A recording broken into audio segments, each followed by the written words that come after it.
This is Austin Real Estate Investing. Austin Real Estate Investing. We'll be discussing real estate investing in Austin, Texas, and bringing you experts from all different sectors of the real estate game. Your host, Jordan Moorhead, is a real estate agent and investor in Austin and is here to help you get started or to build your portfolio and explore new strategies.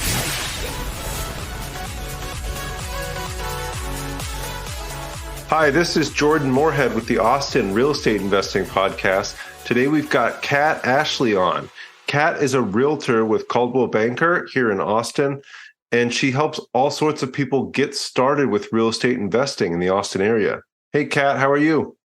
Hey, I'm great. How are you doing? Awesome. So great to have you on, and I'm excited about what we've got in store here today. Before we get started, could you tell everybody what your favorite restaurant in Austin is? Okay, so my favorite restaurant is Uchi, UCHI, and I am curious if you've had this on the show before, but I'm not a foodie by any means. I am actually a vegetarian. Oh, but wow.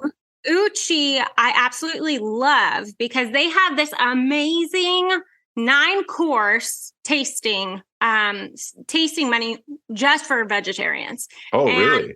Yeah, the food is impeccable. I mean, I would never in a million years put most of these concoctions together, but if you're familiar with the restaurant, I think it was a well-known chef, Tyson Cole, that actually started this restaurant and later branched out to Uchi-Ku or Uchi-Ko. So just a fabulous place, especially if you're a vegetarian, but even if you're not, I mean, plenty of things to eat there. So. Oh, yeah, they've got amazing sushi. I did not know they had a vegetarian tasting menu. Yes, and it's extensive. Yeah, I'll have to try that sometime. Yes. So for all of our audience, could you tell everybody who you are and how you're involved with real estate investing in the Austin area? Yes, absolutely. So I've been in the real estate world for about 4 years, and actually my first 5 transactions were immediately with an investor. So I kind of got my feet wet very early on in the real estate game. He was willing to kind of just take a chance on me and trust my judgment, knowing, by the way, that I was actually a newer realtor to the market. We were looking at properties out in Lago Vista or Lago Vista, however you want to say it.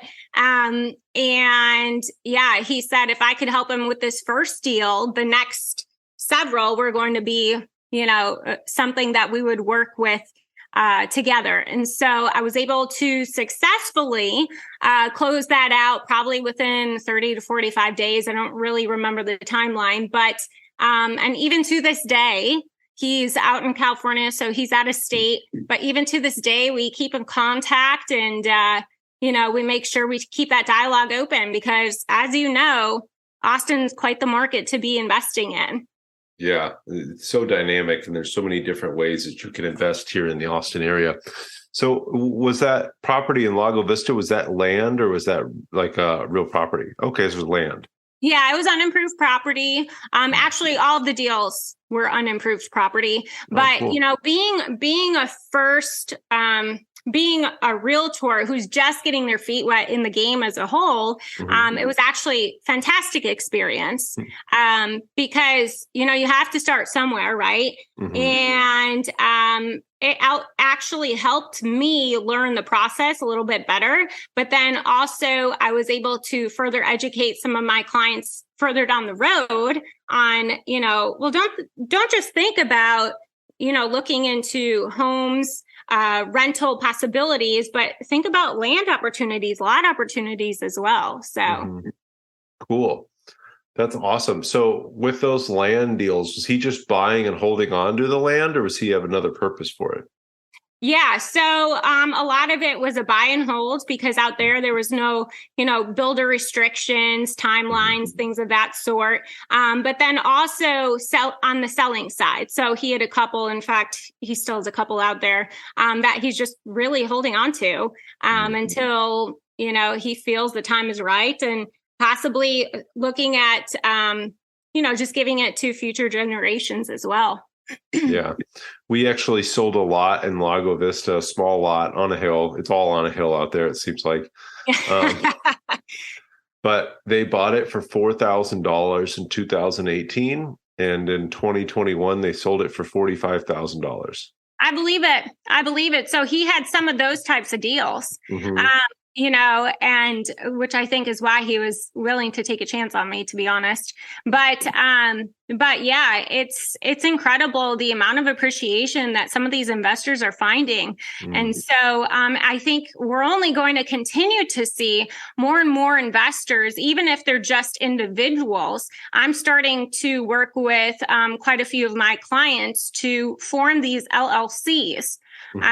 With their families or friends or colleagues, whatever that picture looks like for that individual, in order to afford more and get their hands on some of the larger parcels out there for investment opportunities.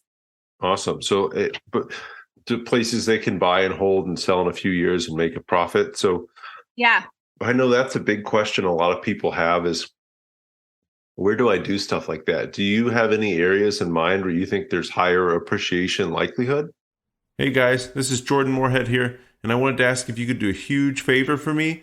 If you could go leave a review for this podcast wherever you're listening to it, that would really help me get this into the hands of other people that are interested in information about Austin real estate investing, and I'd be able to help more people. Thanks, guys. Yeah. So, I have always strategized with what's the next up and coming area. Mm-hmm. I did that with my personal residence. But then also, from an investor perspective, one of the things I like to look at, it sounds kind of weird, but the roadways. And I'm not talking like off of 35, right? Mm-hmm. I'm talking those major roadways. If you kind of zoom out of Texas and you're looking at the major intersections that are going from north, south, and east and west, what are those little towns looking like right now? Mm-hmm. Do they have the potential to kind of blow up based on proximity or drive time to the Dallas or the San Antonio or Austin areas? Now, a lot of proposed projects. So, for example, you may already know this, but they're talking about a potential airport. They're talking about a Venice meets Disneyland meets Vegas resort. Did you hear about this part? Yeah, in Southeast Austin, over by Tesla and the airport. Yeah. And so, but, my strategy to my clients is kind of going a little bit further out from there, right? And buying bigger pieces of land. And if they can afford that and kind of just sit on it, the project may go through or it may not, but that may be a gamble that you should think about taking. If your budget allows, right? So things like that. And, even with the major roadways, where are those expansion opportunities? So when I had first moved to Austin, it was back, oh gosh, I don't even remember the year, probably 2017, somewhere around there. And I remember driving up North 183 and there was like nothing, right? You go to Cedar Park and then it was like, where am I? Even Ronald Reagan was the same thing. And I remember taking a drive down there and I was like, oh my gosh, this is going to be something, because everything just suddenly stops after Cedar Park, right? Yeah. And I took a drive down 29, and just the way it was kind of set up, it reminded me of what 620 was at that time. We all know 620 is a bear, right? But you have every major convenience. You have fantastic communities. You have commercial buildings, offices. And so I actually could envision 29 as the next 620. And so here we are, like fast forward, a few years later, and all of a sudden 29 is just blowing up with major franchises. 183 has expanded now past, over 29. So these are the types of things that I look for, and I think has certainly helped in my success in finding not only primary residence, but then also, investments as well. Awesome. And And on the primary residence note, I know when we were talking before we got started here, you said with your primary residences, you've done something similar. So could you explain what you've done to turn your primary residences really into investments here? Yeah. So I definitely always go a little bit further out than where everything seems to be a convenience, right? If you don't have like kids that you have to send to school and, you're not necessarily commuting somewhere for work, that sort of stuff. I more often than not would encourage people to do what I have done, which is go to that next town that looks like it still has a quaint downtown area. It's probably a little bit dead, right? And then kind of like zoom yourself out of that area a few miles. And you're likely going to find some good parcels of land, or maybe even like a new community that seems to be in podunk, right? So I did that. Not only I lived in Illinois, moved to Nashville, did it in Nashville, and then again here in Liberty Hill, Texas. Oh, cool. Yeah. And communities like that in Austin could be something like, Kyle and Bastrop and Liberty Hill, like you're talking about. 183 is just growing like crazy out there. And someday they'll be done with that highway expansion. Yeah. You deal with that. Someday we'll see. But yeah, I mean, and there's so many more that I think are up and coming, like Florence. I think that's going to be another big one here, not far in the future. That's awesome. So, what got you started with real estate, Kat? What attracted you to it? So really what kind of got me interested, I have to be honest, it was those HGTV shows. So when I was in high school, I remember like going to figure out, okay, what's my degree going to be in college? And I remember I go to my parents and I was like, I really love like HGTV. I feel like real estate's kind of my thing. And my parents came from a very traditional corporate background. And they're like, sweetheart, you kind of have to like find something to fall back on. And so I had to go, get my degree. And then I ended up in a corporate environment for about 15 years. But in hindsight, it was all very relevant to where I am today, right? So even though I wasn't doing real estate back then, it actually prepared me very well, in my opinion, because I understand the importance of not only communication, but how do you run a business? Like, what does the operations and the internal processes and systems look like, right? And so that's how I ultimately got started, with the idea of real estate. But when I moved here to Austin, I had got up and left Nashville, and I had a corporate career over. The headquarters was over in London, so I was going back and forth, which was a fantastic opportunity. And I was like, you know what? Now's the time. Like, I've had this great experience. I am just going to make the plunge. And let me tell you, my first year, I made less than $10,000 in commissions. Wow. And I was like, oh my God, what have I done? Yeah. Right? It's like, I don't even know where to go from here. But, I stuck with it and put my systems and processes in place and just networked and finally got to where I am. Probably made a lot of phone calls. You know what? I have to be honest. I'm not a big phone call person. Really? Yeah. And here's why. I don't think I come across very authentic. And I know that works. By the way, I know that works for so many people. Like they're super successful with those phone calls. But mine was like, my jam has always been like open houses. Yeah. Like open houses are my jam. And so from the investor perspective, like I may have mentioned before, it's usually I work with these buyers who are looking for their primary residence. And then I just, through education and through just tons of information over time, I'm able to convert them to kind of take that dive or that leap into the investment world for the first time ever. That's really cool. So you just did a bunch of open houses and built your business from making $10,000 the first year to doing really well these next years after this. So is there a big mistake that you've seen investors make that you think that you want to tell other people about? Like, hey, don't do this, something like that.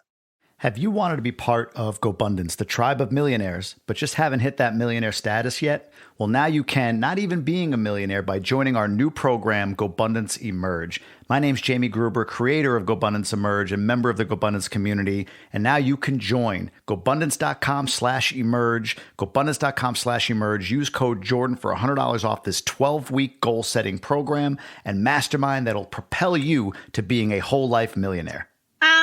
So in my opinion, don't always just, try to fit yourself in the mold of what a traditional investor may look like, right? Mm-hmm. Don't always just think, well, I don't have enough money, or, this is going to be my first investment. So maybe I should only invest, I don't know, in a lot or something, right? That's worth 50,000. Don't be scared to take that leap, because if your gut is telling you at some point, hey, this is the time to do it. There's always going to be, depending on your long-term game, right? Your portfolio, your long-term game. Is it a short-term hold? Is it, a quick turnaround? Just really don't be afraid to kind of take that leap and really just invest in something that you believe in. Just because a lot of your other friends who are investors aren't doing a rental home in this brand new community doesn't mean that it's not a good investment, right? Mm-hmm. And so sometimes I think getting caught up in hearing what other people are doing versus, what you could be doing is important to understand. Yeah, just stay true to yourself, really, and follow your gut. Is kind of what it sounds like. Yeah, exactly. Yeah, that's cool. So if you had to start over today as a realtor, would you do anything differently? Oh gosh. I'd make more money the first year. No. Well, sure. Yeah. If I were to start over, I can't really say no. I can't really say I would. And here's why. Because I believe that even that struggle in that first year really teaches you something. It taught me to drive forward with the passion and the persistence, right? Even if I didn't see the return right away, it's still possible. As long as you just keep grinding at it, keep going, there's a lesson in everything to be learned, right? And so did I make mistakes along the way? Did I not follow up maybe as much as I should have? Yeah, I'm sure, right? But that's also those learning curves are really what propels an entrepreneur forward in their career. So I don't know that I have any regrets like that, because I try to stay very optimistic that everything happens for a reason, and so that's what we should be focused on. Yeah, I really love that you said you got to take that stuff and use it as learning lessons, and everything happens for a reason. When I'm talking to our team about things to do, I almost all the time have an example of why you should do it, because why I didn't do it and how it worked out. I didn't make those follow-up calls. I didn't do enough open houses, or I just didn't do this or didn't do that. And this is how it worked out poorly because I didn't do those things. But now I can use that as lessons for other people. Hey, here are all the mistakes that I've made. Yeah. Here's how you cannot make those same mistakes. Yeah. Here's exactly why. So that's really cool. Yeah. That's a great way to look at it. And it's awesome to be able to use shortcomings or mistakes as learning lessons and just get better over time. Yeah. And think about it. What was it? What did they say?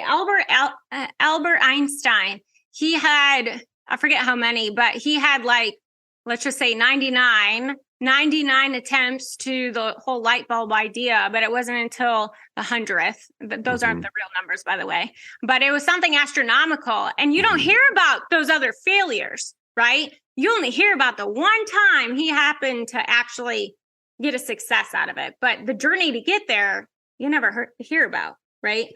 Yeah, So, or like even SpaceX. I think they tried to launch a rocket 7 times or something. Like the 7th time it got off the ground and went up in the air.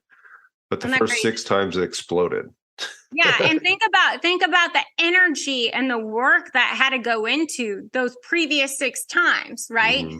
Nobody really hears about that, but there was a grind. So, and that's just the important thing, I think, for everyone to take away is that even if you would have done something differently, like don't focus on that. Focus on propelling forward, figuring out what the solution is and how you can change it. I think that'll only help anybody. Yeah, no, that's a great mindset. Just keep figuring out how you can do better and move forward. Kat, what's next for you? What are your long-term goals and what's your vision for yourself in real estate investing? Yeah, so I'm really excited this year, 2023. I'm going to get my hands dirty with my first flip. Mm-hmm. So I was actually at Lowe's earlier today trying to give myself some ideas and like some price points. What am I looking at here? But yeah, so first flip coming up in 2023. And then of course, I also want to start acquiring maybe not big land deals, but definitely some lots. There's some amazing opportunities in some of these areas that are just on the brink of some major growth. So I don't know if do you know where Whitewater Springs is? I do not know. Okay, so it's kind of back there, which is why I actually really like it. Mm-hmm. But it's kind of outside of Liberty Hill downtown area and Lago Vista. And so way back there, beautiful scenery, like hill country views, the Balcones Preserve surrounds this entire community. So it'll never be built on with just like some of these hills, you can get almost like a 2-acre lot sitting at the top of the hill with these views surrounding them. Like that's incredible opportunity right there. Yeah. Yeah. And so things like that is what, I'm kind of on the hunt for right now to start investing in. For some people, lots seems so simple and, not really a big deal, but I just know the opportunities that I think are there because of the surrounding nature of to never be built on with the Balcones Preserve. It's like, are you kidding me right now? So yeah, it's things like that I'm kind of on the hunt for right now. That's awesome. Yeah, I'll have to check that out. I've not been out there. I was just in Lago Vista the other day, and the lots with the view are just so much more valuable, and you're not going to be able to. Again, they're not building any more land type of deal, but the ones with the view are just so amazing compared to the ones that are kind of down in the ditch or in the valley and don't have anything like that. So that's a really cool thing to look for. Jordan Moorhead here. Really quickly, wanted to tell you a couple other ways you can keep track of us. If you want to listen to all these podcasts and ask questions, the Moorhead team on YouTube is the best place to be. And then Austin Real Estate Investors on Meetup is a great place to keep track of all of our meetups we have going on. Well, get it while you can. Yeah. Well, exactly. Because once it's gone, and you're not going to recreate that anywhere else. So there's a very, very limited amount of that kind of stuff. Mm-hmm. Kat, do you have a favorite business or mindset book that you like to recommend to people? Okay, so I'm kind of a nerd this way, but nice. I can't say that I have a favorite because I feel like every time I start a new book, it becomes my favorite, right? Oh yeah. But like love him or hate him, right? Mm-hmm. And I'm not going political, by the way, but back in 2007, there was a book that came out. It was called Think Big and Kick, I can't say it, but Booty. Mm-hmm. Yeah. Okay, that was by Donald Trump. And the reason I liked it is just, it was a very forward book. I mean, everyone knows his personality. And this was when, do you remember the show, I think it was on NBC called The Apprentice? I do, but I never watched it actually. Or I think maybe I watched 1 or 2. let me tell you, I loved that show. Yeah. Now, I was too young and, there was no way I could ever get on that show. But I just loved everything about it. It was like these people who were extremely business savvy. They were competing against each other to basically work for Donald Trump at that time. And so this whole book, he does interview a couple of those people that were on that show, which I happen to love because anything about business, really, like I'm game. Mm-hmm. I don't really read any other books other than business books, which is kind of weird, I know. But he really just kind of talked about how you need to think bigger in life, right? Mm-hmm. You need to like go after whatever you want, but you need to do it assertively, right? Mm-hmm. Don't just like half attempt it. Have to make sure I don't swear here. Sure. Really make sure you go forward with passion and drive every single day. And so I really like that. But right now, what I'm into, it's called Business is Personal. It's by Bethany Frankel. And she's a very successful entrepreneur. And she is, one of the things that I admire about this book is that she too just kind of gives it to you in a very forward fashion. Mm-hmm. And I think it was like her second chapter or something. It talked about you need to be true to you. She had this problem with social media and how, social media is so like about people taking pictures of their food. Look where I'm at. Here I'm on vacation. And I have to be honest, like I completely relate to that mindset because I'm like, I don't really understand. Like even when Facebook was a thing, I existed, but I was just like, I don't get this. Right. But she talks about making that mind shift adjustment and really kind of getting yourself out there. Even though you're going to use that platform for business, there's a way in which you can do it that's not as formal.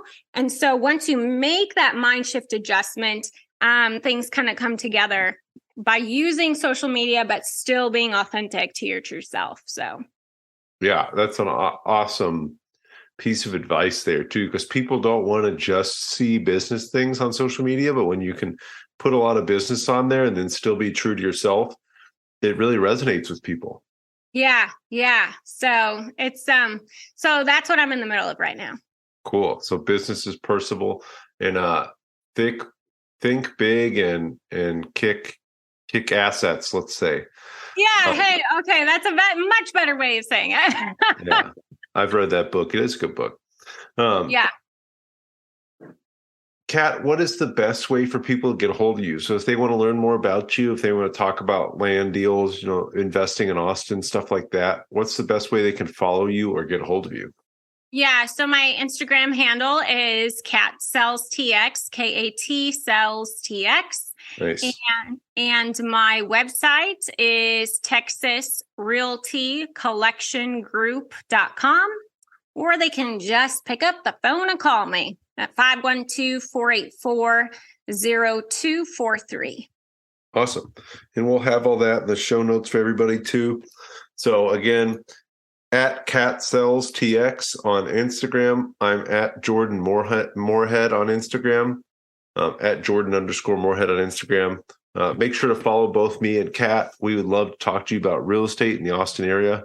And if you're looking to buy land and want to know where the best land deals are, definitely reach out to Kat. All right. Thank you so much. Thank you. We will talk here soon, Kat. Okay. Thanks, Jordan.